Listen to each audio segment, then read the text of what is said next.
EZZ 3000. Yeah, I've seen a lot of these disconnects lately. I hope he's going to come back and play the game. Oh, there he goes. Okay, E4. Let's see, I played a Rui Lopez. How about a Sicilian?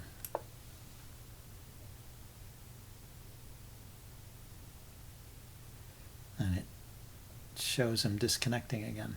I think the server's having a little bit of trouble, actually.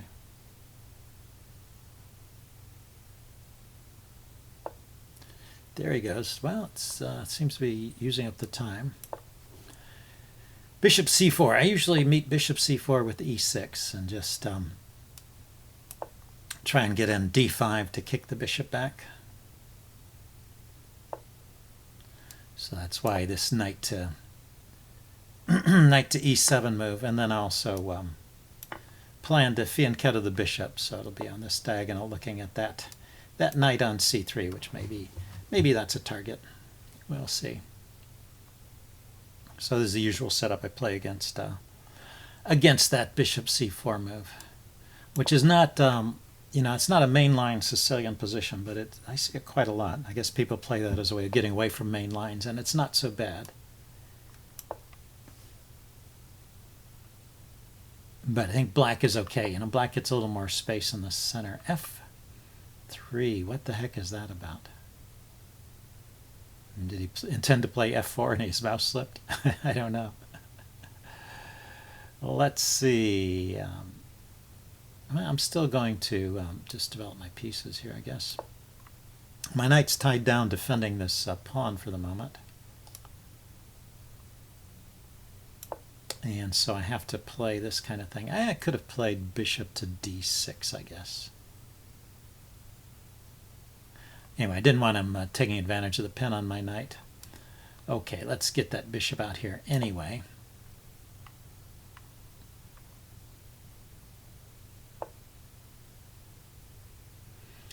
And now, let's see. Whenever I push this pawn forward, this goes with check, so I can't even think about it right now. But also, it gives up the e4 square, and these knights can hop into e4. So I'm not really tempted to push that pawn forward. I wonder, though, if I could play a5, a4. He can just take it.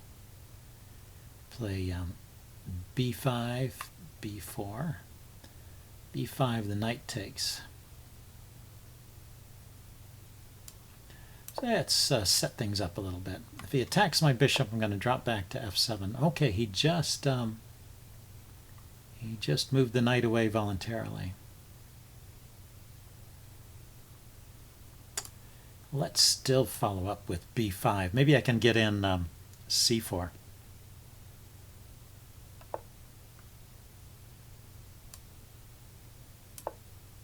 And it leaves this bishop looking pretty sad here. Okay, now what can I do with my effective extra piece? I guess the thing to do would be to look at the king's side. There's queen b6 check. There's knight f4. Start with knight f4. Maybe eliminate some of the defenders around his king. The knight on f4 is also looking at knight on f5 is looking at e3. He just takes. And okay, so he's going to route his bishop around this way and get it into the game.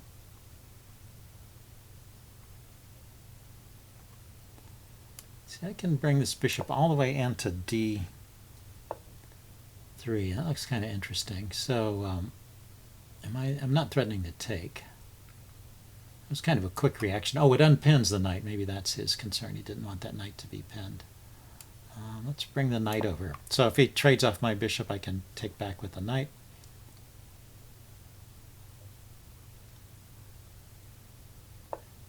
And what's his knight doing? Looking at these squares. It's looking at yeah, it's looking at the e6 square. So let's cover e6. And let's lift my queen up as well.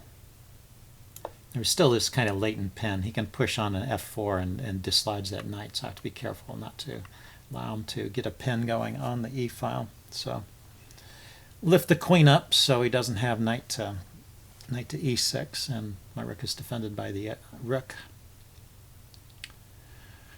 Rooks are connected, and the idea is that I'm letting him take off this bishop, but I'll get a good knight there.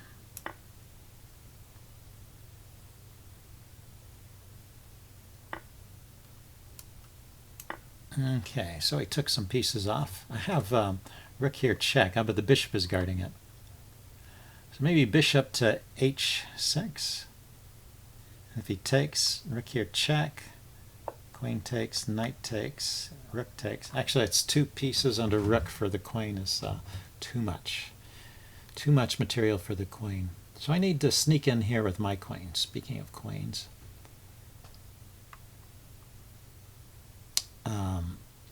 If I could get to the f2 square somehow.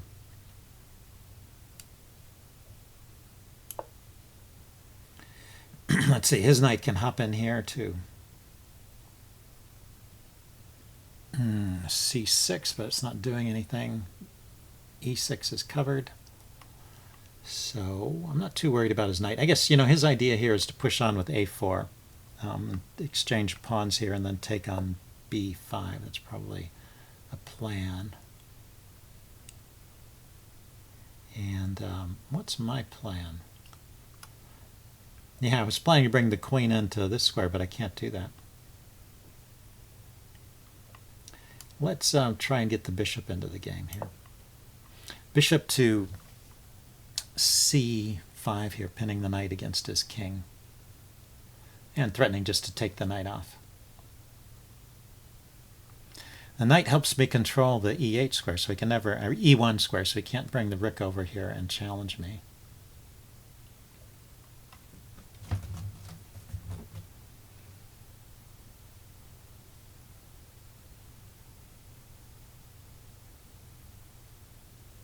Yeah, I'm curious about one thing. Now we're getting this reconnecting thing going on again. What I'm curious about is whether, let's see, when I played knight takes d3, he took with check on e8, and then he played rook b1. Yeah, so he kept this b pawn defended, I guess. That's what I was wondering, if I ever had a chance to snag that. But it looks like not. Okay, I hope he's still there.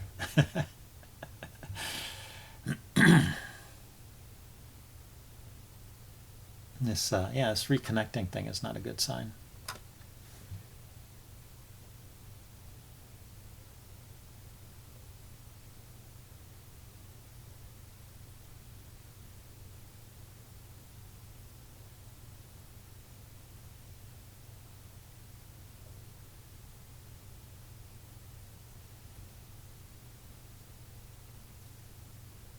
Okay, he connected. Hey, he's still thinking. Okay, so he does play f4, chase my queen away. And it's supported by the bishop and the knight.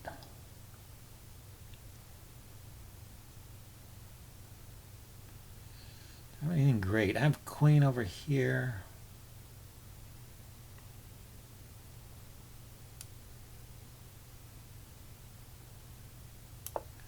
Let's just go to d5 there. I still want to play bishop to c5. Put pressure on that. Put pressure on that knight. To trade it off and get something to the 7th rank. That's my plan.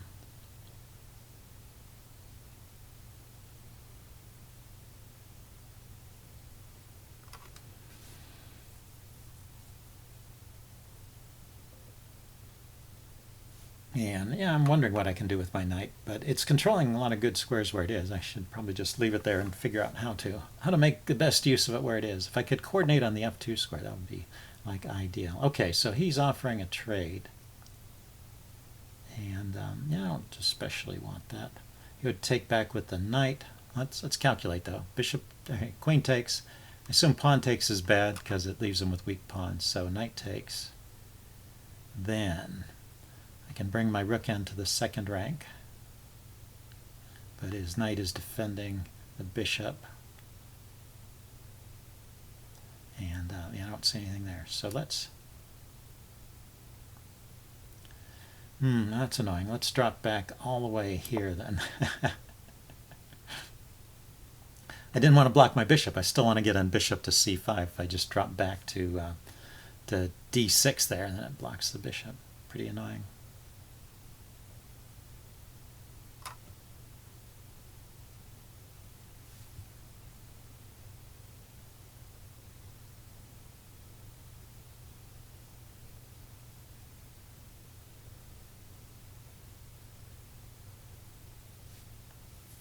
Yeah, the queen, I could have run over. No, I can't go to that square. I need to trade off the knight also. This knight is just too strong. I just need to get rid of it. It controls the f5 square, which I want to... That'll be another nice place for my queen. As well as controlling the entry on the second rank. It controls e2 and f5. And this bishop, which had potential at one point in the game, is no longer doing so much. So if I can trade this bishop for that knight, that should be an improvement. And his bishop is not so great, and my knight is wonderful. So he should be thinking the same thing, actually, instead of... well, my one idea for white was to push the a-pawn, but another idea here is to play bishop to... he still wants to trade. That's very persistent of him. But this is... he's going to... What he's saying is he will win some pawns here if I don't trade. Now his knight is dragged away, though, so now I can penetrate to the 7th rank here with my rook.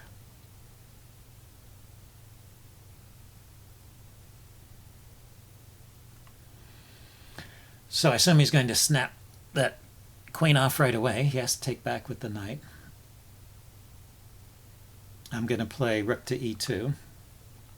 I don't know why he's pausing here. Yeah, that connection, maybe he's got a flaky connection on his end.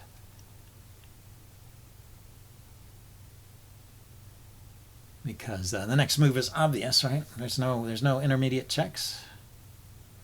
My king is on a light square, so there's no bishop checks. There's the reconnecting. There he goes. Now he took. So let's get the rook in there and see what he plans to do with that bishop. If he moves the bishop, I can grab on b2. If he defends the bishop with the rook, I can grab on b2. If he moves there. Let's see. Well, I can trade off the bishop and win a pawn. Yeah, but it's a good pawn to win. That's is there something better? I have the check. That's better. Check and take bishop is better. That's what you're supposed to do. You're supposed to look around for a better move, and I found it that time. Okay, that was checkmate too. I'll upload this and do a postmortem. See you guys later. Bye.